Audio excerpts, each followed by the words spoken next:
Hello guys, मैं आपको dancer और यहाँ पे वीडियो शूट हो रहा है। ये हैं संडी भैया ये हैं और इनका यूट्यूब चैनल है। और ये हैं सनी भैया और इनका भी यूट्यूब चैनल। क्या आपका यूट्यूब चैनल का नाम है? भोजपुरिया रोहतास।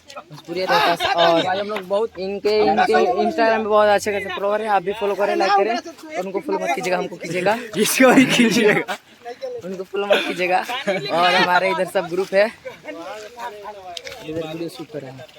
तो आइए आप लोग को हम वीडियो शूट करते समय दिखाते हैं। तब तक लिए हेलो गाइस, तो आज हम लोग फिर से शूट करने आ चुके हैं। ये देखिए इंदरपुरी डैम। जूता खुलवा के हाँ भाई का जूता डांसर मेरे को फॉलो करे बस।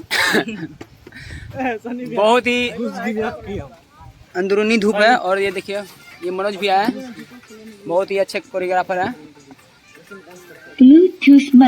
ये देखिए भाई है, सैंडी भाई है। और ये देखिए इंदरपुरी डैम का बहुत ही प्यारा और शानदार ये देख सकते हैं आप लोग हैं यहाँ पे। तो आइए मेरे सैंडी भैया से मिलिए।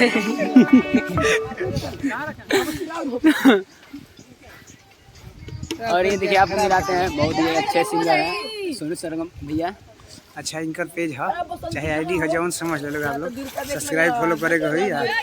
अभी शूटिंग करते हैं दिल्ली में, सोन के किनारे एकदम बालू में, खूब मजेदार। तो आपको मिलाते हैं प्यारी सी मॉडल से आपको। ये देखिए यहाँ पर मस्ती कर रही है, यहाँ पर आप देख सकते हैं। और मैं भी पानी में मस्ती कर रही हूँ। तो आपको यहाँ पर आकर कैसा लग रहा है चांदी जी? अच्छा लग रहा है। यहाँ हम दूसरे बार आए हैं, एक बार और आए थे सर्दी के टाइम में, तो नहाए नहीं थे क्योंकि सर्दी अच्छा, था। अभी इस बार नहा सकती है क्या? जी, शाम में नहाएंगे। अच्छा चलिए ठीक है। ये देखिए स्टार्ट है, जो कि हमारे सर चिल्ला रहे हैं बहुत जोर जोर से, आप देख सकते हैं।